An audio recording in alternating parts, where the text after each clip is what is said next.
Hello, Ishaan and Blaine, Washington. Matthew here with free prescription lenses in Durham, North Carolina, and with the help of my GoPro camera, I'm going to show you how I cut prescription lenses for your RayBan 5287 color 2000 in the 52 eye size. So let's go ahead and begin. I'm going to take your case out of the original packaging that RayBan sends it to me. Of course, this is your RayBan case, your RayBan cleaning cloth, and of course I will be including instructions not only how to care for your glasses, but for your case and cloth so they will last you for years.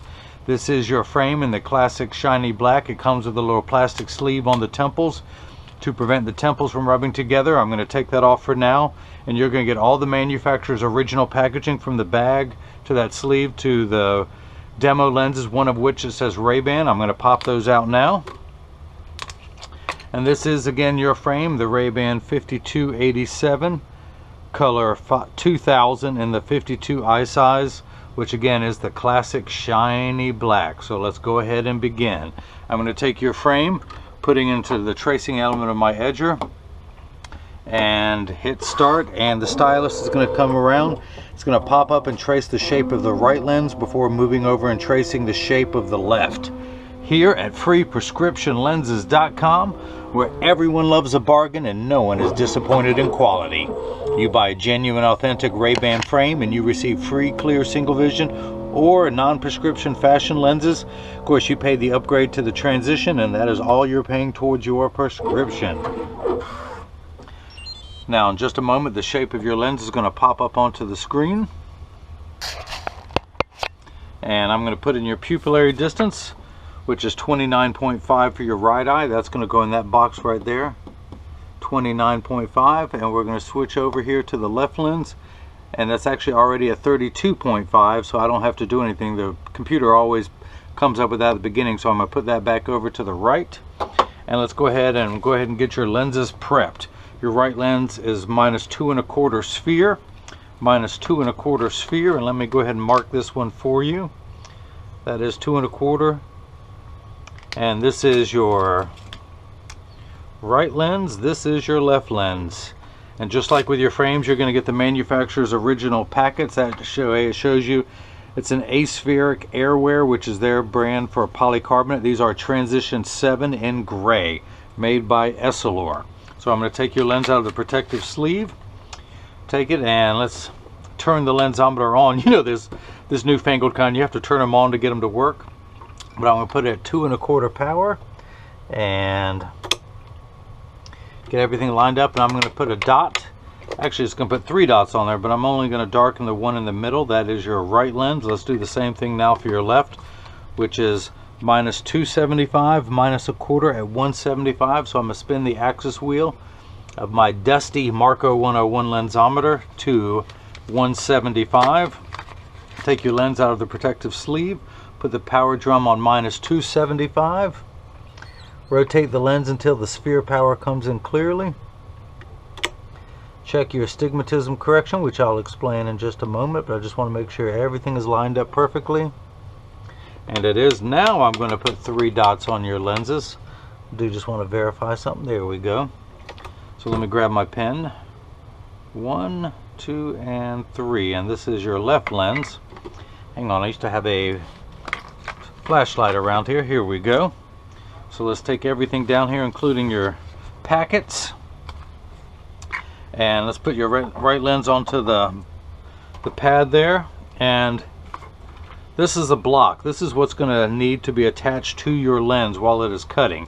It has a double-sided adhesive sticker on there that's already attached to one side. I'm going to pull the paper off to remove the other side. Now there's a little silver button on the back, which is a magnet. That's what's going to hold it in place in the arm as well as inside the edger. Let's go ahead and get the other one ready. I always like to do that. So it's already set up for your right lens. The reason why I put that dot on there, that is your optical center. Now this blue cross is the geometric center of your frame, but your eye is just inset from there, so I'm going to put that right there, and we're going to hit that button. The arm's going to come down, and that's going to apply the block to your lens. Let's do the same thing now for your left lens. Again, it's already set at, oh, it mimicked that. I'm glad I caught that. 32.5. And let's get everything lined up just perfectly. The reason why I put these 3 dots on there, because your lens has to go in there just a certain way. It cannot rotate. Of course, with this shape, it couldn't. But if you had one of the old style John Lennon glasses that was round and the eye wire screw was loose, and if that lens started to rotate, you just don't see as well as you do. So those 3 dots, I'm going to put that 1 dot in the center, which again is your optical center. And then these other 2 dots are on this orange line in the background. Get everything lined up perfectly. Let's pull the paper away and put the magnet where it touches and hit that button. The block comes down and now it is applied to your left lens. I'm going to go ahead and take the right lens, and of course, where did I do with my flashlight? Here it is. This is the actual edger. It costs $40,000. It weighs about 200 pounds. I recommend everyone go out and buy one and put it on your kitchen counter, and then you can cut glasses at home. The actual cutting wheel is over here on the far right. It's going to act like a heavy grit sandpaper to grind away your lens material. This wheel in the center with that little channel, that's what's going to apply the bevel onto the lens, so the lens will stay into the frame. I'm going to take the right lens, and again this magnet is going to hold it in place in what I call the chuck, or what I'm supposed to call the chuck, but I like to call it the Charles, because hey, I don't know the machine well enough to call it chuck. Did I mention you get free bad jokes with every pair of glasses? Well, you're gonna. So let's wake the machine up. That is the shape of your lens. I am going to, this is a polycarbonate lens, so I'm going to keep it on PC, which is the abbreviation for polycarb. I'm going to cut it on the soft cycle. I do not want to polish the edges, and I'm not going to put a bevel on the front surface of the lens. I'm only going to have one on the back surface. And then I'm going to hit the green arrow, which is the start button in every language. The first thing that happens is that clamp comes down, and it's going to close down onto the lens. There's 2 white calipers that are going to trace the shape of the lens to make sure your lens is large enough to fit into the frame, and it is. It actually does this procedure twice, measuring the thickness of the lens at every point to know exactly where to place the bevel so it fits best inside the frame. It could move the bevel front or back just so it is best centered inside the frame. Now in just a moment that lens is going to drop down onto the cutting wheel, and you will hear a grinding sound. If you notice, there is water running in the background, but the lens is going to cut dry. Polycarbonate cuts dry, where plastic and high index plastic cut wet.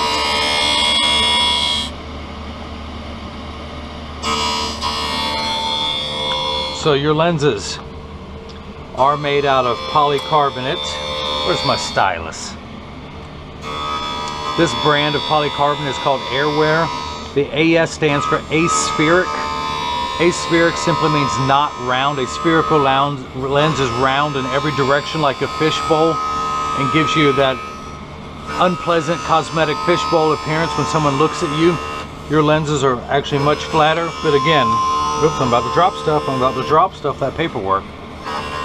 So, your lenses are made out of polycarb, which is 40% thinner and lighter than regular plastic. It is also virtually unbreakable, and it's bulletproof up to 22 caliber. If it wasn't bulletproof, could I thump it with my fingernail? Yeah, see, I didn't think so. But it also has both UVA and UVB protection built into the lens.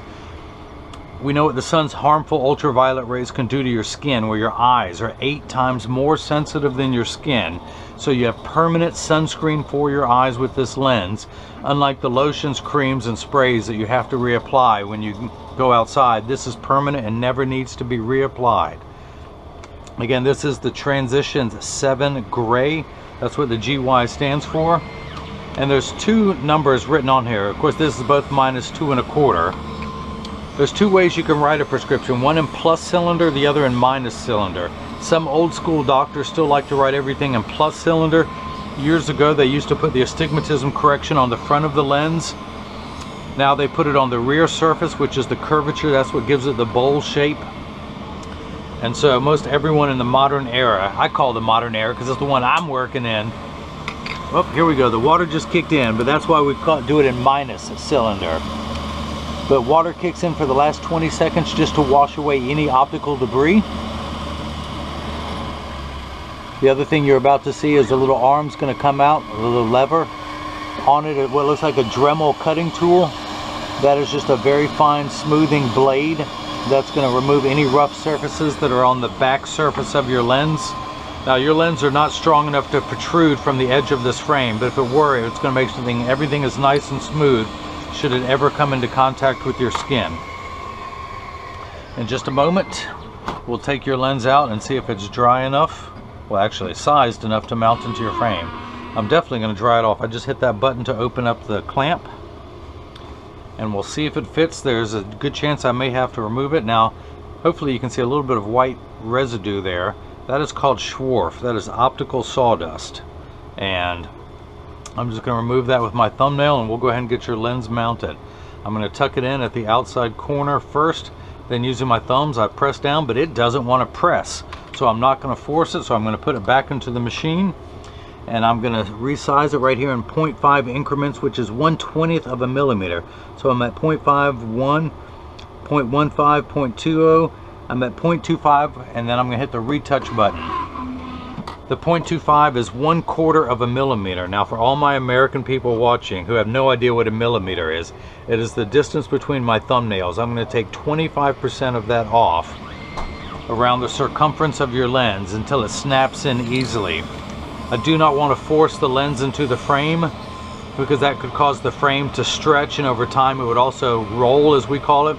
If you can imagine your lens or your frame as a gutter, because that's almost what it's shaped like. If it's too large, it would force it to roll outwards, and that's again another terrible cosmetic blemish. The other thing people do is they use these hot glass beads to warm up your frame so the lens pops in there. That is great for the short term, but 6 months, a year and a half, even 2 years, it would cause the frame to roll, as I just demonstrated. And years from now, if your prescription ever changes, I can send these lenses right to your home, where you can pop them in yourself as you watch me do it here. So you do not need to send the frame back to me. I will show you just how easy it is to pop them in. My computer records the size of every lens that I cut, so in the future I can send the same size, which is edged down 1/4 of a millimeter, so it easily fits. Hit that button, take your lens back out, dry it off so it's not slippery, because it's embarrassing should you ever drop a lens, and so I ain't gonna do it. So again, I tuck it in at the outside corner, and this is what you'll do years from now if you ever need them. I have my elbows touching my sides, my arms are bent at a right angle, I have the frame in front of me and the side I'm working on closest to me. I'm not trying to reach over the frame. So I tuck it in at the outside corner, holding it in place with my thumb, and then I press down with my thumbs. It snaps in easily. So I'm going to go ahead and do the same thing. I'm going to flip that over to L, and I'm going to put the lens back into the chuck, and then I'm going to hit, whoops, I hit the wrong button there. I'm going to hit the start button. Just like before, the clamp is going to close down onto the lens to hold it in place, and then moves into place for the 2 calipers to measure the shape of the left lens this time. If I hold it that way, you will, actually it's the front surface, so it's like that. And again, measuring the thickness of the lens at every point to know exactly where to place the bevel on the lens, so your lens fits best inside the frame and you have no edge thickness protruding from the frame. This machine is so exact, it knows where the lens is going to go long before it ever even cuts it. So this block is no longer needed. I'm going to go ahead and remove that with another tool. Let's put that back in the right place. With this tool, I will remove the block. Take that sticker off, it's no longer needed. I'm going to dry the excess moisture off while keeping that red dot on your lens. Of course, there's no way I can miscut a spherical lens, but I still want to verify the prescription. I'm going to put it in my lensometer just above that red dot. I'm going to read the power till it comes in clear, and we're at -2 1/4. We have 250, 275, 3. So we're at 1 tick mark away from the 2, so we know that is made accurately.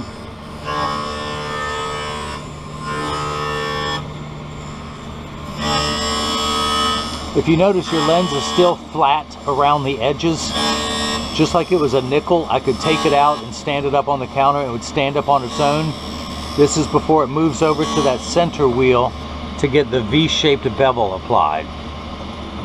The knife-like bevel. I put my wrist together trying to make a V shape, but that's about what your lens is going to do. And so here's one step you missed before. Even though it traced the shape of the lens, those 2 white calipers, it is going to do it one more time just to give itself a second opinion. on exactly where to place that bevel. It can actually move the bevel forwards or backwards on the lens at any point so it fits best inside the frame. It actually measures the curvature of this frame, and it's going to do the same thing with the lens if it needs to move it forward or backwards. Now it's going to drop down onto that wheel. Now you can really see the optical sawdust, which is known as Schwarf. For all you Mel Brooks fans, I would say may the Schwarf be with you, except it ain't gonna be with you, pardon my French. I think ain't is a French word, because in just a moment water is going to begin spraying and wash, I would like to say all of that off, but there is sometimes just a residual. There you go, right on cue, and it's going to wash away any of that debris.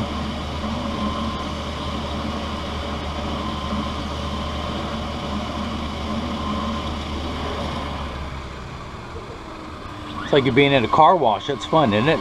So again, the arm comes into place, and it's just going to put the safety bevel onto the back surface of the lens. That is not needed on the front surface.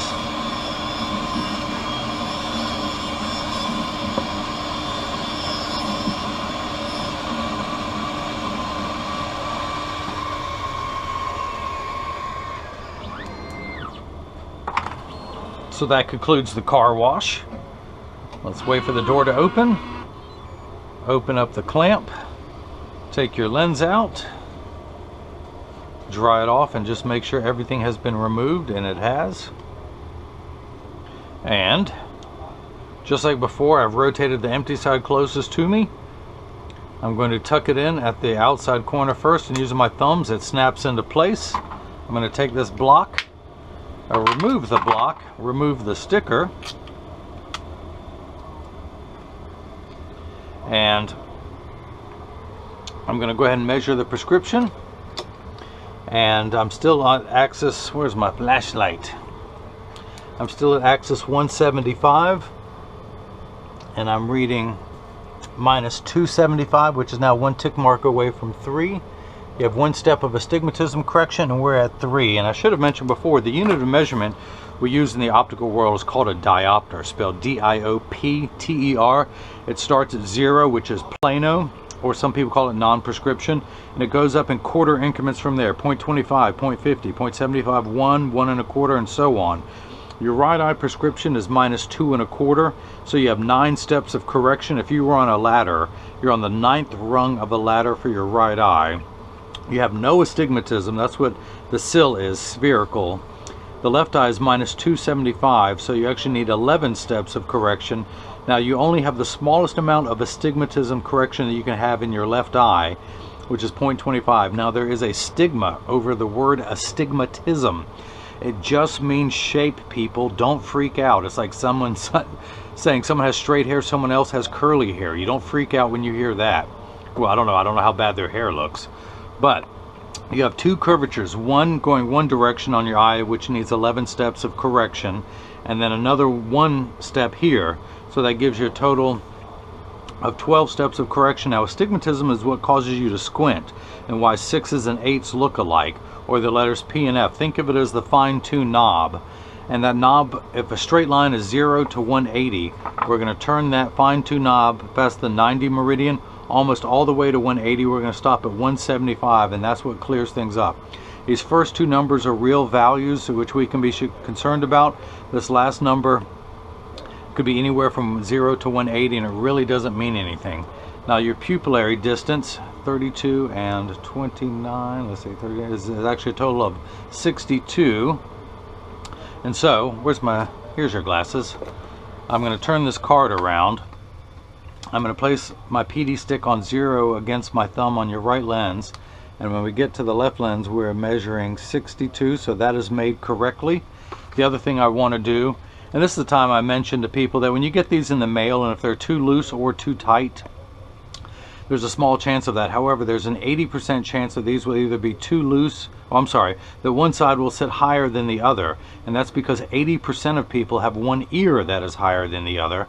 And that's why 99% of all optical shops will do free adjustments if you ask them. And I'm part of that. Let me go ahead and clean these dots off.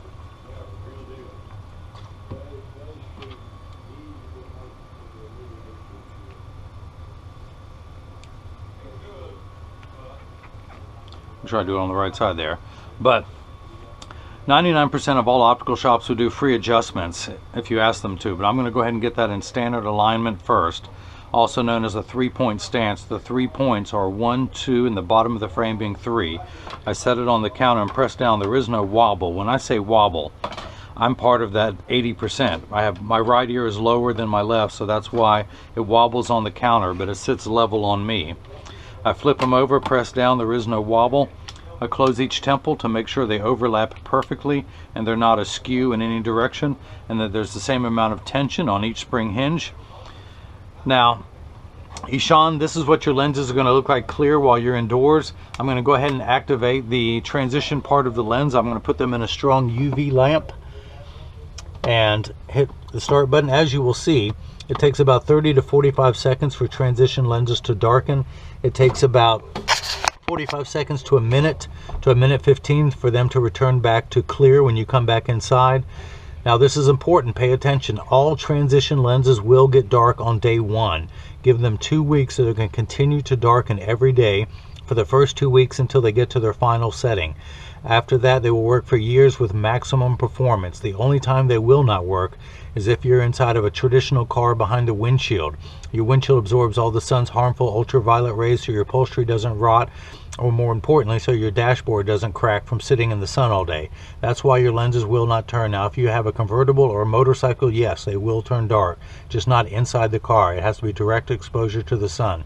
They're also temperature sensitive, so when it's 100 degrees outside, they just don't work as well as they do when it's cooler. Now, this is the first time they've been activated. Don't worry, they will get darker. Remember, we covered this, Ishaan. So, and again, they're going to continue to darken every day for the first 2 weeks. Now, if anyone has any questions about what I can or can't do, just email me at freeprescriptionlenses@gmail.com. Ishaan, I hope you enjoyed watching as I made prescription transition lenses for your RayBan. Let's see, I can't see when it's above my head, so I'm going to have to read it. It is the RayBan 5287 color 2000 in the 52 eye size.